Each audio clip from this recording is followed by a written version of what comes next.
Hello guys, welcome back to my YouTube channel. Insidious chapter 5 जो कि Insidious the red door है, वो final theatre में आने वाली है। अगर आपने पहले 4 चैप्टर्स नहीं देखे हैं या फिर देखे हैं बट स्टोरी याद नहीं है, तो ये वीडियो आपके लिए है, जिससे आपको न्यू मूवी समझने में इजी होगी और साथ में आपका टाइम भी बचेगा। तो इस वीडियो में मैं एक्सप्लेन करने वाला हूँ इंसीडियस चैप्टर 1, 2, 3 एंड 4। तो लास्ट तक ये वीडियो जरूर देखिए और ऐसी मूवीज के एक्सप्लेनेशन और रिव्यूज के लिए मेरे चैनल को सब्सक्राइब करिए। तो चलिए बिना किसी देरी के वीडियो स्टार्ट करते हैं।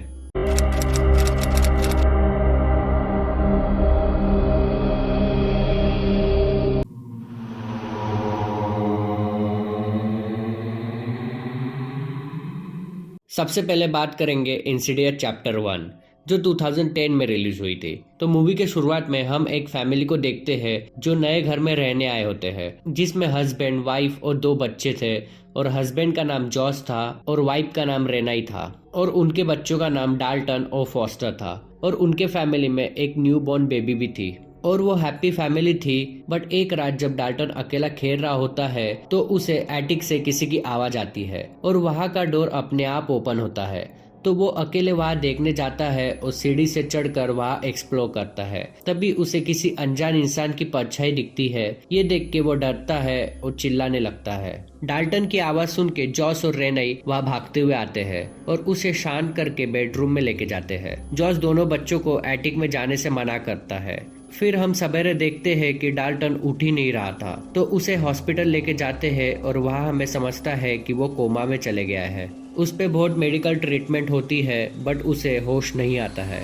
और सबसे अजीब चीज ये थी कि स्कैन में उसके सर पे कोई भी चोट का निशान नहीं था। इसी वजह से जॉस उसे घर लेके आता है और उसकी वही ट्रीटमेंट चलती है। फिर उनके घर में अजीब चीजें होने लगती है। एक दिन वॉकी टॉकी पे रेनई को अजीब चीजें सुनाई आती है, तो वो उसका पीछा करती है। तभी बच्ची के रोने की आवाज आती है। फिर वो वहाँ जाके देखती है तो उसे कोई भी नहीं दिखता। फिर फॉस्टर रेनई को बोलता है कि डाल्टन स्लीप वॉक करता है। ये सुन के रेनई को भरोसा नहीं होता। फिर एक रात रेनई और जॉस को बच्ची की रोने की आवाज आती है, तो वो देखने जाते हैं। तभी उन्हें एक आत्मा जैसे कोई दिखता है जो 2 सेकंड में गायब हो जाता है और उनका मेन डोर अपने आप ओपन हो जाता है। फिर अगले दिन उन्हें डाल्टन के बेडशीट पे किसी इंसान का खूनी पंजा दिखता है। फिर ये सब वो जॉस को बताती है और बोलती है कि हमें ये घर छोड़ देना चाहिए। बट जॉस उस पर भरोसा नहीं करता है और अकेले रहने की वजह से हो रहा है ये सोचता है। उसी रात रेने को बहुत सारे इंसान विंडो के पास दिखते हैं। उसमें से एक इंसान उसकी तरफ आता है और ये देख के वो चिल्लाती है और जॉस वहाँ भागते हुए आता है। फिर ये होते ही वो लोग ये घर खाली करने का सोचते हैं और वो लोग न्यू घर में शिफ्ट हो जाते हैं। बट वहाँ भी उनके साथ अजीब चीजें होती है, जहाँ एक बच्चा भागते हुए रेनी के सामने से जाता है। ये देख के वो डर जाती है। फिर वहाँ जॉस की मम्मी रोलेन आती है, जिन्हें बहुत अजीब सपने आते हैं और वो उन्हें अपना सपना बताती है, जिसमें एक अजीब इंसान जो कि डाल्टन का नाम पुकारता है। ये सब वो बता ही रही होती है। तभी लॉरेन को जॉस के पीछे रेड कलर का भयानक डीमन दिखता है, जिसे देख के वो डर जाती है। तभी डाल्टन के रूम से अजीब आवाज आती है, तो वो भागते हुए वहाँ देखने जाते हैं। तो वो देखते हैं कि उसकी पूरी रूम तहस महस हो गई है और डाल्टन नीचे सोया हुआ था। ये होते ही वो लोग पैरानॉर्मल एक्सपर्ट को बुलाते हैं। एक वुमेन का नाम एलिस होता है और उसके 2 सपोर्टर होते हैं जिनका नाम स्पेक्स और टकर होता है। और घर में आते ही एलिस को पावरफुल डीमन घर में होने का महसूस होता है और घर के कई हिस्सों में अलग अलग आत्मा दिखाई देती है। और फिर डाल्टन के कमरे में जाते ही उन्हें छत पे कुछ दिखाई देता है। उसे देख के टकर उसकी ड्राइंग बनाता है, जो सेम वैसे ही था जैसे लॉरेन ने जॉस के पीछे देखा था। ये सब देख के एलिस उन्हें बताती है कि डाल्टन कोमा में नहीं है, बल्कि वो किसी दूसरे दुनिया में फंस चुका है और वो दूसरी दुनिया होती है आत्मा की दुनिया। और वो आगे बताती है कि डाल्टन में पावर थी जिससे वो इजीली आत्मा के दुनिया में देख सकता था और वो वहां जा भी सकता था। बट इस बार वो वहां से बाहर नहीं आ पा रहा है और वो किसी पावरफुल डीमन के जाल में फंस गया है और वो डीमन डाल्टन को यूज करके इस दुनिया में आ रहा है। फिर एलिस डाल्टन से बात करने का ट्राई करती है बट उनसे वही डीमन बात करता है और उन्हें डराता है। तभी वह डाल्टन आता है और सब पे हमला करता है और बाकी भी आत्माएं हमला करने लगती है, जिससे सब तहस महस हो जाता है। फिर एलिस जॉस और रेनई को बताती है कि जॉस के बचपन में भी उसके साथ सेम हुआ था, जहाँ एक वुमेन के आत्मा ने जॉस को वश में किया था। तब हमने जिन्होंने लॉरेन की हेल्प की थी और उसे बचाया था। जॉस भी डाल्टन जैसे आत्मा की दुनिया में फंस गया था। जॉस भी डाल्टन जैसे इस दुनिया में आना जाना कर सकता था और वो आगे बताती है कि हमारे पास एक ही रास्ता है कि जॉस वहाँ खुद जाके डाल्टन को वापस लेके आए। ये सुनते ही जॉस रेडी होता है। फिर वो उस दुनिया में जाता है जो इस दुनिया से मिलती जुलती थी। फिर वो उसी पुराने घर में जाता है तो वहाँ उसे रेड डॉल दिखता है और वो उसे ओपन करने ही वाला होता है। तभी उस पे एक आत्मा हमला करती है और ये आत्मा सेम थी जिसने रेने पे हमला किया था। जॉस और इस पे फाइट होती है और जिसमें जॉस जीत जाता है। फिर वो आगे जाता है तो उसे डाल्टन दिखता है जो जंजीरों से बंधा हुआ था। वो उसे ओपन करने का ट्राई करता है। तभी वहाँ वही रेड डीमन आता है और जॉस वहाँ से डाल्टन को लेके भागने लगता है। तभी उसके सामने एक वुमेन आती है जो वही थी जिसने बचपन में जॉस को वश में किया था। और फिर वहाँ रेड डीमन भी आता है और डाल्टन को मारने का ट्राई करता है। जॉस उस वुमेन को चिल्लाता है और बोलता है कि मेरे से दूर रहो, मेरे फैमिली से भी दूर रहो, और चिल्लाते रहता है। तभी वो वुमेन अंधेरे में गायब हो जाती है और फिर जॉस और डाल्टन रियल लाइफ में वापस आ जाते हैं। फिर सब कुछ ठीक होते हुए दिखता है, बट अभी तक सब कुछ ठीक नहीं हुआ था। एलिस जब सामान पैक कर रही होती है तो उसे जॉस में कुछ अजीब लगता है। तभी वो उसकी फोटो क्लिक करती है। ये देख के जॉस चिढ़ जाता है और उस पर हमला करता है और उसका गला दबा के उसे मार देता है। फिर वहाँ रेने आके देखती है। ये देख के वो डर जाती है और जॉस को ढूंढने लगती है, बट उसे कैमरा मिलता है और वो कैमरा के पीक को देखती है तो उसमें वही वुमेन दिखाई देती है। ये देख के हमें समझता है कि जॉस फिर से वही वुमेन स्पिरिट के कंट्रोल में है और ये मूवी यहीं पे खत्म हो जाती है।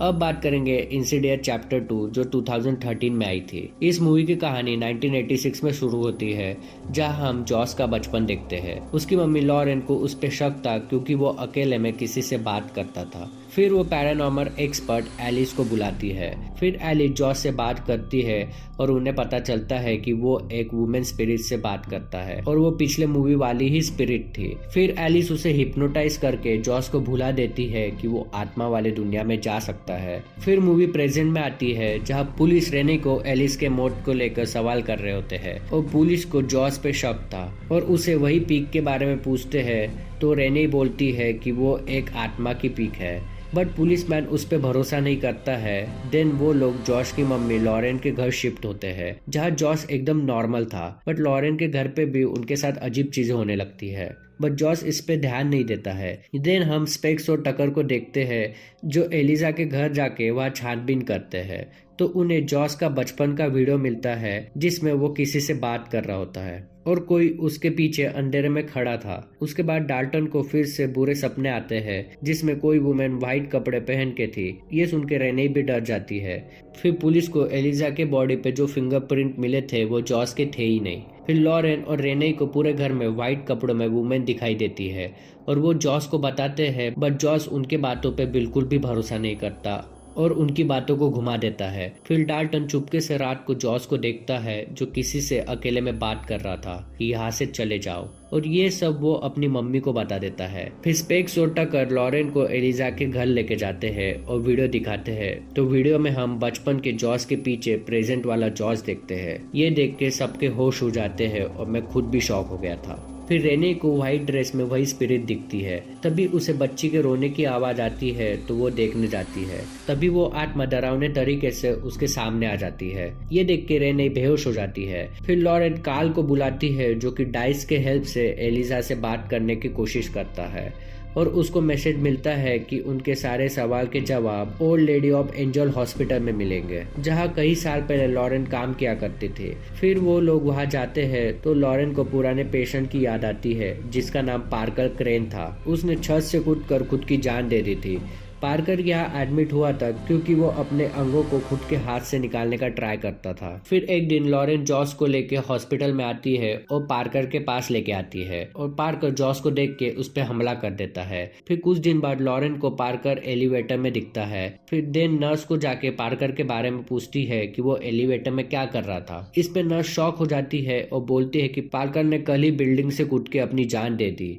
ये सुन के लॉरेन शॉक हो जाती है क्योंकि उसने पार्कर को अभी देखा था। ये सुन के कार्ल बोलता है कि हमें पार्कर के घर जाना चाहिए और वो पार्कर के घर पे जाके छानबीन करते हैं, जहाँ हमें पता चलता है कि डाइस के थ्रू एलिजा नहीं पार्कर की मम्मी बात कर रही थी। उन्हें वहाँ सिगरेट रूम मिलती है जहाँ उन्हें बहुत सारी लाश दिखाई देती है और उन्हें कुछ न्यूज़पेपर के टुकड़े भी दिखते हैं जिसमें लिखा था कि एक आदमी लड़कियों की तरह व्हाइट वेडिंग ड्रेस पहनकर लोगों को किडनैप करता था और उन्हें मार देता था। फिर उन्हें वहाँ ब्लैक वेडिंग ड्रेस मिलता है और कार्ल बोलता है कि पार्कर ये ड्रेस पहन के मर्डर करता था। फिर हम रियल जॉस को देखते हैं जो आत्मा के दुनिया से हेल्प चिल्लाता है। फिर लॉरेन रेने को आके बताती है कि जॉस में कोई बुरी आत्मा है, तुम सभी को उससे दूर रहना चाहिए, और रेने को पार्कर की कहानी बताती है और ये भी समझाती है कि जॉस आत्मा वाले दुनिया में फंसा हुआ है और उसके बॉडी में पार्कर की आत्मा है। फिर कार्ल जॉस के यहाँ जाता है क्योंकि उसे बेहोशी की दवाई दे सके और बाहर टकर और स्पेक्स उसके बातें सुन रहे होते हैं। बट जॉस समझ जाता है तो वो तीनों को पकड़ के बांध देता है और लॉरेन को टेक्स्ट करता है कि सब रेडी है। तो वो रेने के साथ घर जाती है तो वहाँ जॉस लॉरेन को एक अलमारी में बंद कर देता है। देन रेने का गला घोट के मारने का ट्राई करता है लेकिन डाल्टन बैट से पीछे से हमला कर देता है। फिर रेने अपने बच्चों को लेके बेसमेंट की तरफ भागती है और लॉन्ड्री रूम में छुप जाती है। फिर कार्ल आत्मा वाले दुनिया में जॉस से मिलता है और उन्हें वहाँ एलिजा भी मिलती है जो देखते हैं कि उसकी बेटी कैली को कोई डीमन अपने वश में कर रहा है। तो जॉस, कार्ल और एलिजा उससे मिलके लड़ते हैं। इसके बाद वो आगे बढ़ते हैं तो पार्कर के रूम में पहुंचते हैं जहाँ उसकी मम्मी उसे मार रही होती है और उसे लड़कियों वाले कपड़े पहन के रखती है और उसे बोलती है कि तेरा नाम पार्कर नहीं, तेरा नाम मर्लिन है। तभी वो कार्ल और एलिजा को देखती है और उन्हें एक रूम में बंद कर देती है। फिर डाल्टन अपने पापा को बचाने के लिए फिर से आत्मा के दुनिया में जाता है। देन पार्कर की मम्मी जॉस को पकड़ती है और उसका गला दबा के उसे मारने की कोशिश करती है और रियल लाइफ में जॉस फॉस्टर को मारने का ट्राई करता है, जिससे हमें ये समझता है कि जॉस के अंदर पार्कर की आत्मा नहीं, पार्कर के मम्मी की आत्मा थी। तभी आत्मा के दुनिया में एलिजा उस वुमेन के सर पे हमला करती है जिससे रियल वर्ल्ड में जॉस बेहोश हो जाता है। फिर एलिसा उस वुमेन को मार डालती है और वो तीनों उस घर से बच के बाहर निकल जाते हैं जहाँ उन्हें डाल्टन दिखता है बट एलिजा वही रहती है। कार्ल, डाल्टन और जॉस रियल वर्ल्ड में वापस आ जाते हैं। कार्ल उन्हें हिप्नोटाइज करके आत्मा के दुनिया के बारे में भुला देता है और सब कुछ अच्छा हो ही गया है लगता है। बट फिर से टकर और स्पेक्स किसी के घर पे जाते हैं जहाँ एलिजा भी आती है और एलिजा को कोई देख नहीं पाता है और वो एक लड़की से बात करती है जिसका नाम एलिसन होता है। तभी उसे वुड क्रैकिंग की आवाज आती है जहाँ कोई रहता है, जिसे देख के एलिजा बोलती है कि ओ माय गॉड, और ये मूवी यहीं पे खत्म हो जाती है।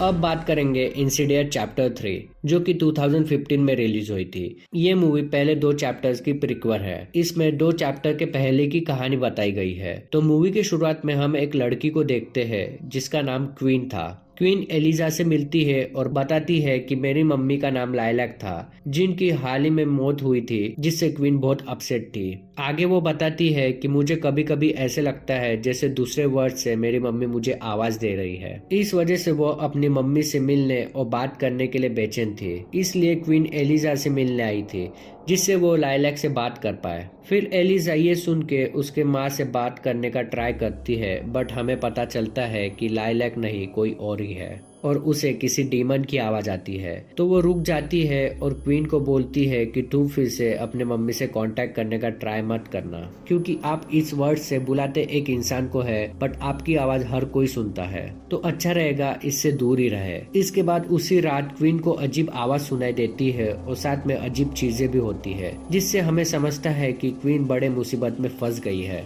फिर अगले दिन वो थिएटर के लिए ऑडिशन देने जाती है जहाँ उसे एक इंसान की परछाई उसे अपने तरफ बुलाते हुए दिखती है जिससे वो डिस्ट्रैक्ट होती है और उसका ऑडिशन बहुत खराब जाता है। फिर वो अपने दोस्त से मिलती है और उसको बोलती है कि आई हेट माई डैड, और सारा दोस्त अपने पापा पे डालती है कि उन्होंने अपने छोटे भाई एलेक्स का ख्याल रखने के लिए बोला था जिससे उसे ऑडिशन के लिए प्रैक्टिस करने के लिए टाइम नहीं मिला। थोड़ी देर बाद उसे फिर से वही इंसान की परछाई दिखती है तो उसे देखने के लिए पास में जाने का ट्राई करती है। तभी वो एक कार से टकरा जाती है जिससे उसके दोनों पैर टूट जाते हैं। फिर 3 वीक बाद उसके हॉस्पिटल से डिस्चार्ज होती है तो वहाँ एक बूढ़ी वुमेन बोलती है मैंने उसको सुना था तुम्हारा नाम लेते हुए। ये सुन के क्वीन शॉक हो जाती है। देन वो अपने घर आती है और फिर वो पूरा टाइम घर में ही रहती है और वो व्हील चेयर पे होने के कारण उसके पापा उसे एक बेल देते हैं जिससे बजाकर वो कोई भी काम होगा तो अपने पास बुला सके। देन हम एलिजा को देखते हैं जिसे कोई दिखता है जो क्वीन का नाम लेता है,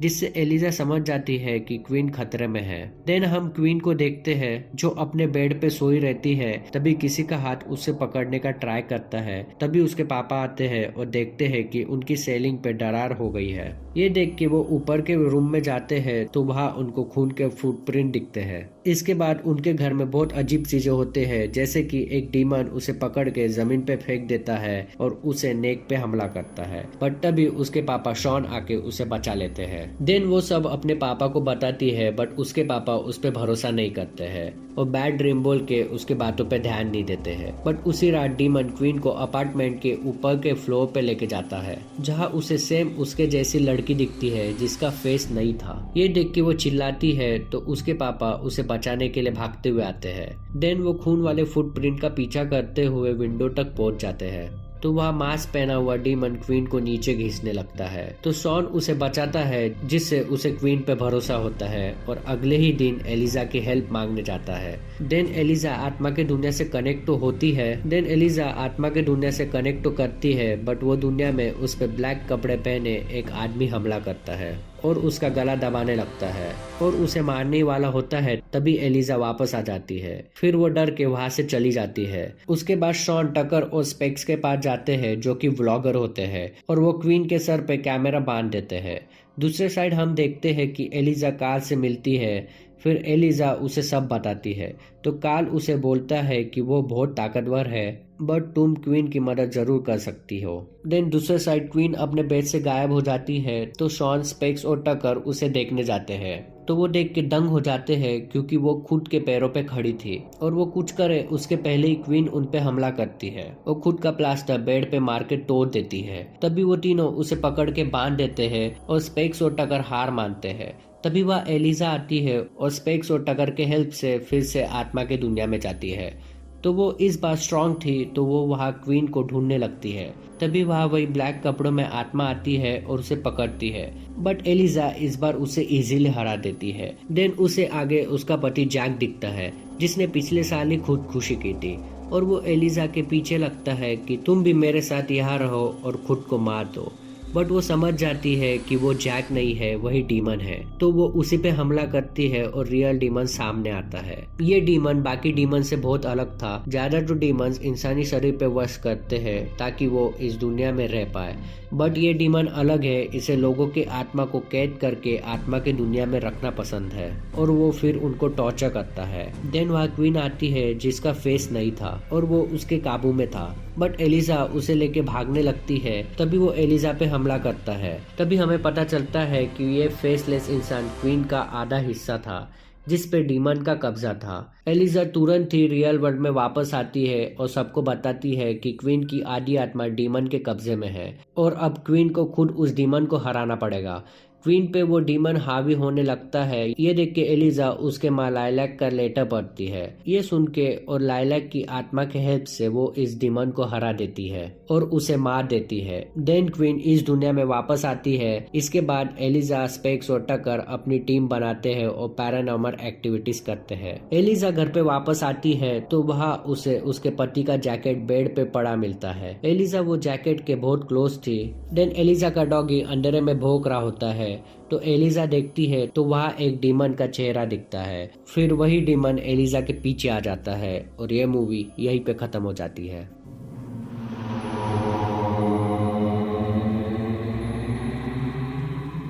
अब बात करेंगे इंसिडियस चैप्टर 4, जो कि इंसिडियस द लास्ट की है, जो 2018 में आई थी। इस मूवी की स्टार्टिंग 1953 में होती है, जहाँ एलिजा का बचपन देखने मिलता है और वो मेक्सिको के 5 कीज नाम के घर में रह रही होती है। वो अपने मम्मी पापा और छोटे भाई क्रिश्चियन के साथ रह रही होती है। उनका घर मेक्सिको में पेनी टेरिटरी के पास ही होता है, जहाँ कैदियों का कत्ल किया जाता था। एलिस को बचपन से ही आत्मा दिखती थी। जब वो अपने भाई के साथ कमरे में जाती है तो देखने मिलता है कि उनके खिलौने बिखरे हुए हैं। एलिस अपने मम्मी को बोलती है कि वो उसी बच्चे की आत्मा कर रही है जो इसी घर में रहता है। तो उसकी मम्मी उस पर भरोसा करती है क्योंकि उसे उसके पावर के बारे में पता होता है।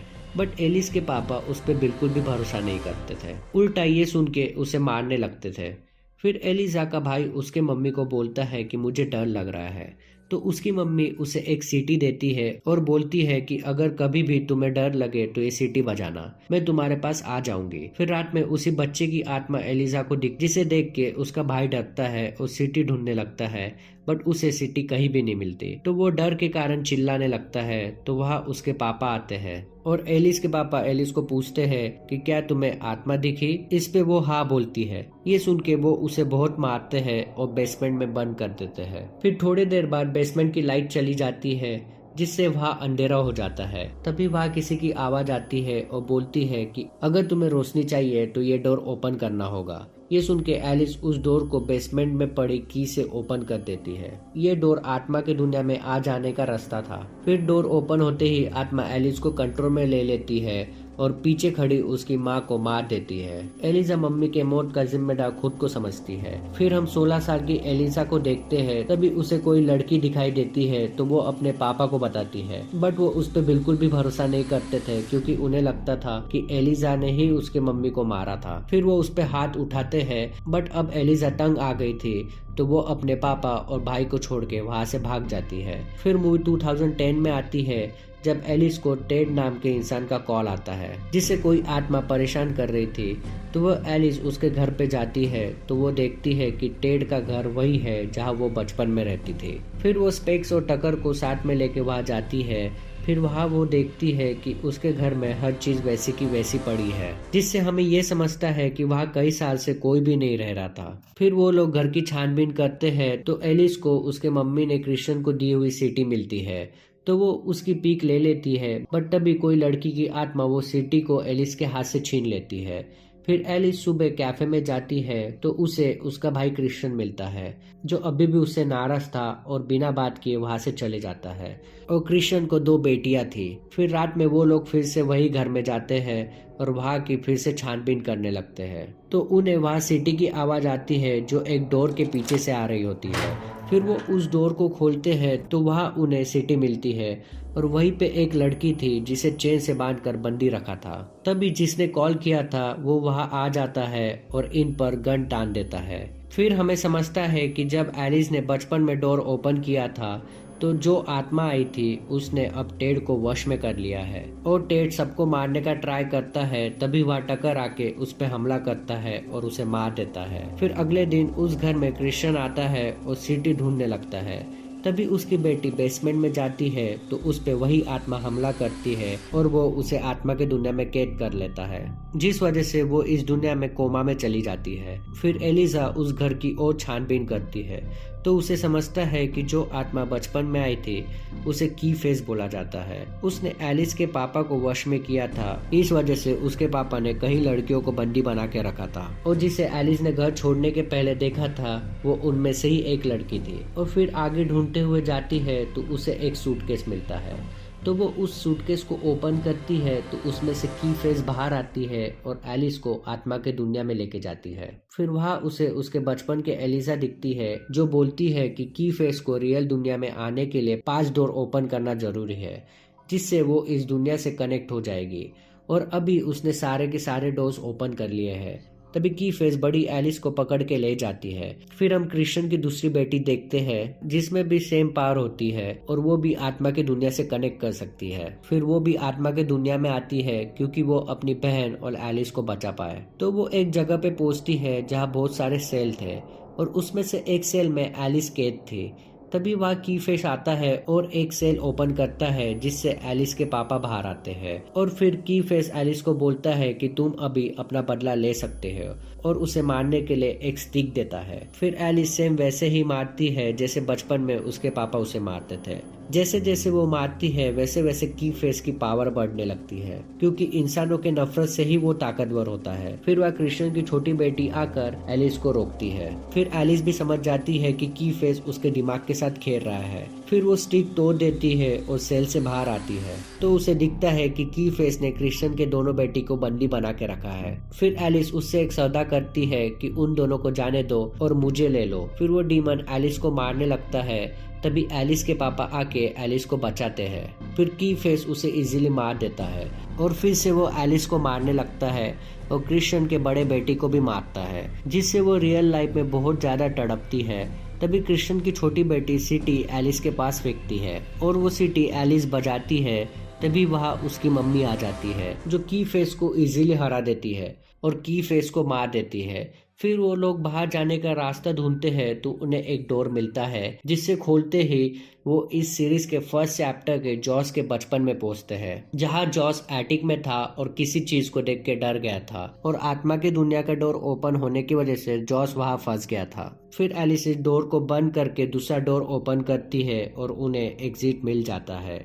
फिर एलिस की मम्मी उसे हक करके बोलती है कि मेरे मौत की जिम्मेदार तुम नहीं हो, इसमें तुम्हारी कुछ भी गलती नहीं है, और वापस चली जाती है। फिर वो लोग रियल दुनिया में वापस आ जाते हैं और वापस आते ही वो क्रिश्चियन को सिटी वापस करती है। फिर वो दोनों फिर से अच्छे से बात करने लगते हैं। फिर तभी एलिस को सपना आता है कि जिसमें जॉस का बेटा डाल्टन दिखता है जो बेड पे सोया होता है। तभी उसके विंडो पे वही रेड डीमन दिखता है जो फर्स्ट मूवी में था, और ये देखते ही एलिस की नींद खुलती है। तभी उसे लॉरेन का कॉल आता है और यहाँ से फर्स्ट मूवी की स्टोरी स्टार्ट होती है। अगर गाइस बात करें इसके क्रोनोलॉजिकल ऑर्डर की, तो जो 2015 में आई थी इंसिडियस चैप्टर 3 वो इस मूवी का फर्स्ट पार्ट है।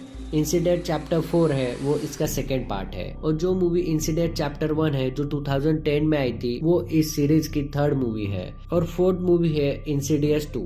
और जो इस मूवी का फिफ्थ पार्ट इस फ्राइडे को आने वाला है, उसकी स्टोरी में हम जॉस और डाल्टन की स्टोरी देखेंगे जो कि सेकेंड मूवी से कनेक्टेड रहेगी। बट इस मूवी की कहानी हम 10 साल बाद की देखेंगे। तो मैं तो इस मूवी के लिए एक्साइटेड हूँ।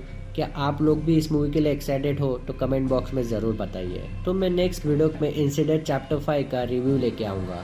तो तब तक के लिए इस वीडियो को लाइक करें और ऐसी मूवीज़ के एक्सप्लेनेशन और रिव्यूज़ के लिए मेरे चैनल को सब्सक्राइब करिए। अगर आपको ये वीडियो पसंद आया हो तो कमेंट बॉक्स में ज़रूर बताइए। मिलते हैं नेक्स्ट वीडियो के साथ। Thank you, bye bye.